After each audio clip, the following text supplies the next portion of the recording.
Let's welcome to the show my pal. He's the great and powerful. He's the all-seeing Larry Kudlow. Okay, Larry, it's good to see you. Okay, Elon Musk. It's good to have you on, Larry. First time, or maybe second. Elon Musk, he's on Twitter's board. He's now Twitter's biggest shareholder, more than 9%. I want to deal with this first. Looks like Twitter's really afraid Elon Musk wants to buy all of Twitter. Twitter made an SEC filing, says so long as Musk sits on our board, he cannot own more than 14.9% of Twitter's common stock. They could say that. They could try to cap it. But the Babylon Bee CEO is saying, you know what? He told us, Musk told them, Twitter, by the way, suspended Babylon Bee, that Musk reached out to them saying, you know, I may buy Twitter. What do you think of that? No, I think it's a great idea. I mean, you know, Twitter has just run this left-wing mafioso operation denying free speech, not just to conservatives, but just people that they don't agree with or don't like. It's got to change.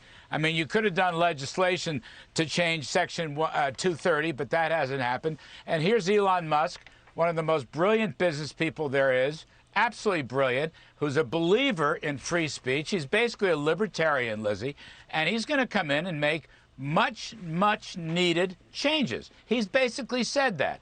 And whatever the Twitter people may or may not say, it doesn't matter, because Elon is going to do what Elon wants, and I'm pulling for him. I'm rooting for him 1,000%. You know, the Twitter CEO, Larry, he said the quiet part out loud that Twitter is not about free speech. Watch this.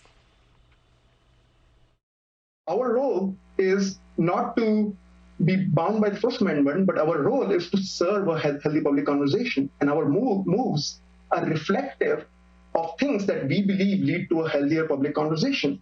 The kinds of things that we do to work about this is to focus less on thinking about free speech, but thinking about how the times have changed. One of the changes today that we see is speech is easy on the internet. Most people can speak. Where our role is particularly emphasized is who can be heard. How can not being bound by free speech help free speech on Twitter? What is the CEO talking about here, Larry? What do you think? Yeah, it's a great question. And the answer is it's utter nonsense, complete nonsense. I don't know this guy. He doesn't deserve to be CEO of a media platform like that. But I don't know, legally you can't do anything about it. So Elon is doing a great thing here, using shareholder power. He comes in, he's buying the biggest piece. He may or may not buy the rest of the company. I don't know what his strategy is. They're shaking in their boots.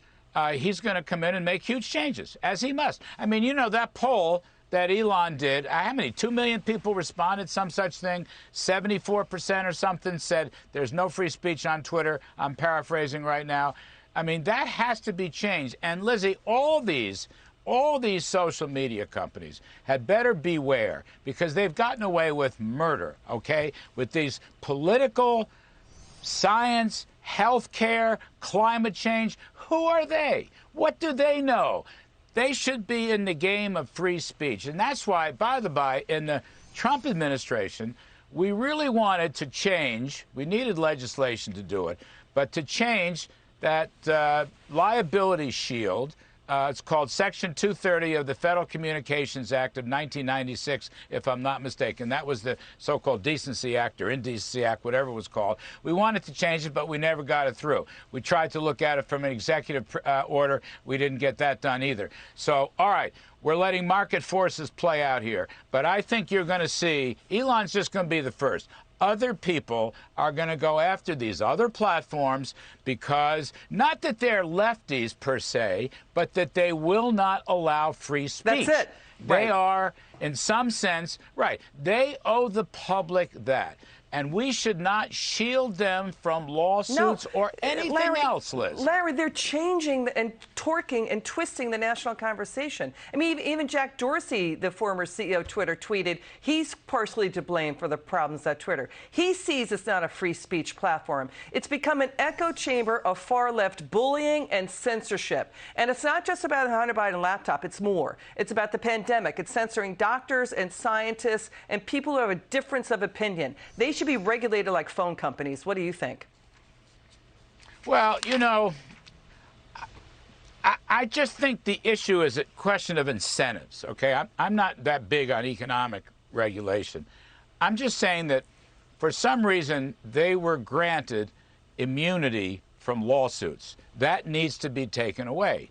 That needs to be taken away. I mean, newspapers don't have it, for example. A lot of people don't have it. Why should they have it? They are in the public domain, and they have to act like it.